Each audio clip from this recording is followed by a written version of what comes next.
안녕하세요. 부산 경남 지역에서 활동하고 있는 10여 년 차 변호사 한창희입니다. 여러분들 요즘에 신혼이혼이라는 말들을 들어보셨을 거예요. 한 3년 이내 이제 이혼을 생각하시는 분들을 이제 신혼이혼이라고 많이 말씀들을 하시는데, 아무래도 요즘에는 이혼에 대해서 사회적인 시각이 더 이상 뭐 이혼이라는 거를 부정적으로 낙인 찍히지 않는 그런 부분 때문에 나를 위한 또 다른 삶을 위해서 이혼을 선택하는 용기를 내시는 분들이 많아서 신혼이혼이 조금 많아지는 것 같습니다. 그래서 오늘은 신혼이혼을 결심하신 분들을 위해서 신혼부부들이 이혼하는 사유가 뭔지, 그리고 또 이혼의 절차가 어떻게 되는지에 대해서 알려드리도록 하겠습니다. 요즘 이혼하기 위해서 법원을 오픈런 한다는 얘기가 있는데 정말 사실인가요? 저도 처음 듣는 얘기인데요. 저희 부산 가정법원에도 2층에 협의이혼 신청실이 있어요. 근데 거기 보면 제가 이제 오전 재판을 갈 때 엄청 사람들이 몰려 있는데, 협의이혼 신청이라고 하는 게 따로 시간이 정해져 있는 게 아니라 일단 순차적으로 이제 가서 접수를 하시는 부분이기 때문에 아무래도 이왕 헤어지는 사람이라 1, 2분이라도 더 이상 같이 있고 싶지 않다라는 마음에서였는지 오픈런이라는 표현이 좀 웃기긴 한데, 빨리 가셔서 신속하게 진행을 하시려고 오시는 게 아닌가 싶습니다. 네. 요즘은 옛날보다 이혼 결심을 더 빨리 한다고 하는데 왜 그럴까요? 아무래도 예전에는 결혼 그리고 이런 가족이라고 하는 거에서 사회적으로 정의 내리는 것들이 있었잖아요. 요즘은 결혼도 내 인생을 위해서 하는 거라고 생각을 합니다. 굳이 결혼을 하더라도 아기를 안 낳는 결정을 할 수도 있는 거고, 결혼을 하더라도 남녀 역할이 바뀔 수도 있는 거고, 결국에는 결혼 후 이후의 삶도 배우자, 내 가족, 내 자식을 위한 삶이 아니라 내 삶이 되기 때문에 그게 내가 예상했던 것과 실제 결혼을 했을 때의 내가 생각한 것과 조금이라도 다르면 이혼을 선택을 하시는 거죠. 그리고 옛날에는 가장의 이제 경제력에, 그러니까 나는 부양을 받아야 되는 입장인데 그런 걱정을 할 필요가 없는 거죠. 이혼하더라도 내가 충분히 혼자서 경제활동하면서 생활할 수 있으니까 그런 부분이 전혀 고민이 안 되는 거예요. 그리고 또 예전에는 이혼을 하려고 하면 어디에 내 고충을 말하기도 그렇고 어떻게 해야 되는지도 몰라요. 근데 요새는 인터넷에 이혼하는 방법이라고만 치면 변호사들의 블로그, 유튜브 영상 수많은 정보가 나와 있고, 심지어 챗GPT를 통해서 소장도 작성을 해줍니다. 그렇기 때문에 너무나도 쉽게 이혼을 하실 수가 있는 것 같습니다. 네. 변호사님이 실제로 체감하는 이혼의 순위는 무엇인가요? 이게 넓게 보면은 당연히 이혼이라고 하는 게 성격 차이겠죠. 그런데 저는 이제 직업이 이혼 변호사이다 보니까 소송을 하는 걸로 이제 조금 범주를 좁혀보면 가장 큰 거는 재판상 이혼 사유가 될 만한 사건들만 제가 하고 있고, 그렇기 때문에 불륜이 가장 많아요. 그리고 두 번째로는 예전만큼은 아니지만 폭력, 수위나 이런 거는 좀 작지만 어쨌든 요즘에는 조금이라도 남편이 뭐 물건을 집어 던졌다 그런 정도만 있어도 이게 결국에는 폭행이 되거든요. 그렇게 해서 가정폭력 신고를 하시고 이게 이혼 사유로 오고 그런 부분들이 있죠. 그래서 1등은 아무래도 부정행위인 것 같습니다. 네. 변호사님 경력이 굉장히 오래되신 걸로 아는데 10년 전이랑 지금이랑 이혼은 어떻게 다른가요? 저한테 이혼 관련해서 오시는 분들을 보면 혼인 기간이 많이 짧아지셨어요. 예전에는 뭐 한 5년 이상 정도 되시는 분들이 왔다고 하면은 요즘에는 뭐 10분 정도가 오신다? 그럼 반 정도는 그냥 한 2, 3년 정도밖에 안 되신 분들도 이혼을 고민하면서 오시는데, 그 이유는 거의 부정행위가 대부분이죠. 그리고 두 번째로는 이혼 소송에 대해서 너무 잘 알고 대비가 되셔서 오시는지 본인들이 이혼 사유가 될 만한 것들을 잘 정리를 하고 오세요. 그리고 이혼 사유와 관련한 증거에 대해서도 블랙박스 영상이라던가 구글 맵 지도 이력이라던가 이런 부분들을 증거 수집을 매우 잘 하고 오시고, 세 번째 부분은 이거는 사실 10년 전과 지금 이렇게 비교하는 건 아니고 저희 코로나 때 주식과 코인 투자 붐이 일었었잖아요. 그래서 주식이랑 코인으로 배우자 몰래 투자를 했다가 대출이 감당할 수 없을 만큼 늘어나서 이런 생활고로 오시는 분들도 많아졌어요. 그래서 투자 관련해서 오시는 분들이 많아졌다. 그리고 특히나 가장 많은 이제 불륜 같은 경우에도요, 조금 트렌드가 변한 것 같아요. 예전에는 단순히 직장에서 만나거나 유흥주점 아니면 이제 나이트 이런 데서 짧게 만났어야 될 사람들을 이제 길게 이어져가지고 부정행위, 불륜이 있었는데, 요즘에는 오프 채팅방이나 온라인 모임으로 만나서 오프라인 모임까지 이어져가지고 부정행위가 일어나서 불륜이 되는 경우들이 있어서 부정행위의 만남의 경위나 이런 부분들도 조금은 달라진 것 같습니다. 네.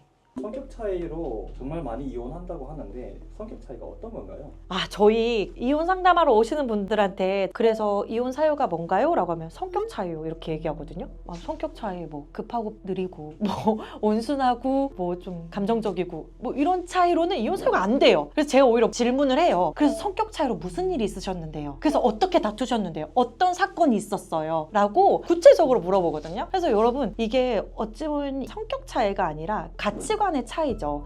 집안 행사를 한다거나 자녀 양육에 있어서거나 또 가사 분담에 있어거나 이런 부분에서 나는 이렇게 생각하고 상대방은 다르게 생각하는 그게 결국 갈등이 되는 거고 뭐 이런 부분에서 이제 어떤 사건이 일어나야지만 이게 이혼 사유가 되는 거거든요. 성격 차이로 인한 이혼은 없습니다. 혼인관계를 유지하기 어려운 중대한 사유라고 하는 거는 어떤 부부의 갈등이 있었는데 이 갈등의 원인이 뭐가 되었고 원인이 되는 구체적 행위가 무엇인지 그리고 그 갈등을 해결하고 부부관계를 회복하려는 노력이나 의지가 있었는지를 판단하는 거거든요. 변호사 상담을 받으실 때는 몇 월 며칠에 이런 이유로 부부싸움을 했다. 요 구체적인 내용을 메모를 해가시는 게 좋을 것 같아요. 그렇게 해야 정확하게 이게 재판상 이혼 사유가 됩니다, 안 됩니다 라고 말씀을 드릴 수 있어요. 단순한 성격 차이 이혼 사유 안 됩니다. 성격이 다르다 라고 100번 엎어해도 그거는 이혼 사유가 되지 않고 이혼이 인용될 수가 없습니다, 여러분. 그래서 꼭 어떤 일이 있었는지 메모하고 상담 받으십시오.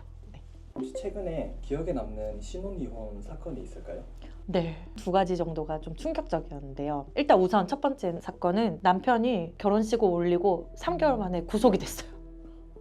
남편이 법원에 재판을 받고 있다라는 거는 알고 있었대요. 근데 1심 선고가 됐는데 이 사람이 실형은 받았는데 법정 구속은 되지 않은 상태였던 거야. 근데 이제 남편은 이 배우자에게 나 집행유예 받았어 라고 거짓말을 한 거죠. 그래서 이제 당연히 안심을 하고 결혼식으로 올렸는데 웬걸 2심에서는 그대로 실형이 유지가 됐고 법정 구속이 돼버린 거예요. 다행인 거는 혼인신고는 그래도 안 한 상태였기 때문에 사실혼 파기에 따른 위자료 및 재산분할 청구라는 거를 통해서 혼인관계를 정리를 하셨습니다. 그리고 두 번째는 두 분이 주말 부부셨어요. 근데 현관 CCTV로 우연히 확인하게 됐는데 모르는 여자가 한 이틀에 한 번 꼴로 배를 누르고 찾아오는 거야. 그러니까 내가 없는 평일에 내 남편이 그 여자와 부정행위를 벌인 거죠. 그래서 충격을 받고 혼인한 지 1년이 채 되지 않았는데 이혼 소송을 진행을 하게 됐습니다.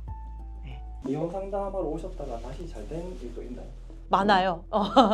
그런 답장 많이 받았어요. 변호사님 남편이 미안하다고 다시 잘 살아보려고요 이렇게 하거나 아니면은 변호사님 지금은 때가 아닌 것 같아요 라고 하면서 그래서 사실은 이혼 상담을 받고 이혼 상담 받은 내용을 배우자한테 얘기를 하는 거죠. 너 이혼하면 나한테 재산도 떼어줘야 된대. 네가 유책 배우자야. 네가 위자료도 줘야 된대. 이렇게 얘기를 하면 상대방이 깨갱해서 미안해 라고 해서 부부관계가 회복이 된 경우가 있었고 이혼 상담 받으시고 이혼 소송의 기간이라던가 절차라던가 또 이거보다도 이혼 소송을 했을 때 현실적으로 닥칠 문제 그 1, 2년이라는 소송 기간에 내가 어떻게 버텨야 되는지를 얘기를 들으시고 난 다음에는 일단은 잠깐 보류하시는 분들도 굉장히 많습니다.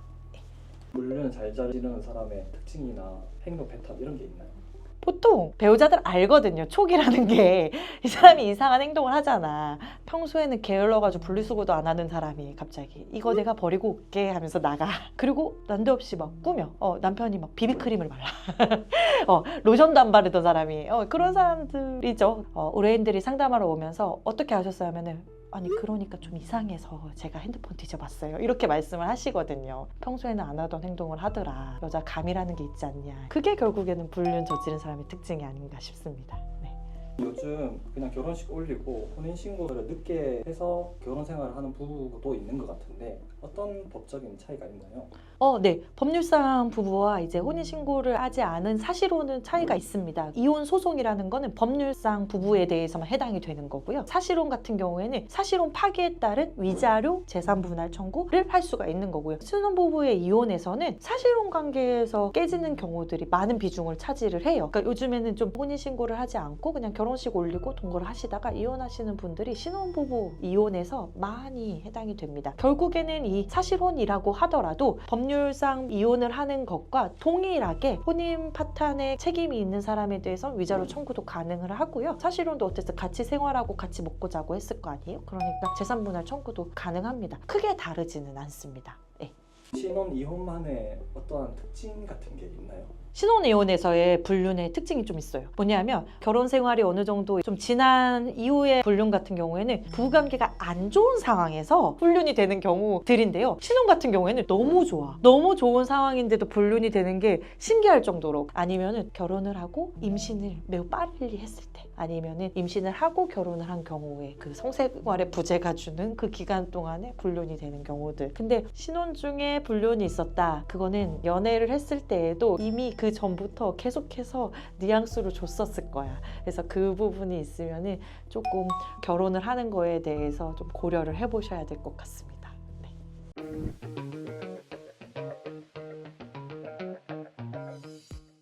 신혼 이혼 안 일어나는 게 제일 좋겠죠. 많은 사람들로부터 축복하고 결혼 생활을 시작을 했고 가장 두 분이 제일 좋은 시기에 이혼이라고 하는 거를 겪어야 되는 게 얼마나 마음적으로 힘들고 고통스러울지 잘 알겠더라고요. 안 일어나면 좋겠지만 한편으로는 빨리 이 사람을 정리할 수 있다. 앞으로 살아갈 날이 더 긴데 이 한 사람과 부부 관계를 계속 유지를 하면서 살아가는 게 본인의 인생에서 너무 큰 문제다라고 하면은 이거를 어쨌든 정리하는 것도 중요하지 않을까 싶어요. 또 신혼 이혼 같은 경우에는 누구의 귀책으로 해서 이혼이 되느냐, 그래서 위자료 청구가 가장 중요한 부분이기도 하기 때문에 이혼을 고민하시는 분들은 전문가 꼭 상담을 받으셔가지고 이게 이혼 사유가 될 수 있는지, 적정한 위자료는 얼마인지, 그리고 절차는 어떻게 되는지 꼭 상담을 받아보시고 합리적인 결정을 하셔서 진행을 하시면 좋을 것 같습니다. 이상 12년차 변호사 한창이었습니다. Ba-ba-da-ba-dum, ba-ba-da-ba-dum, ba-ba-da-ba-da-ba-da-ba-da-ba-da-ba-dum,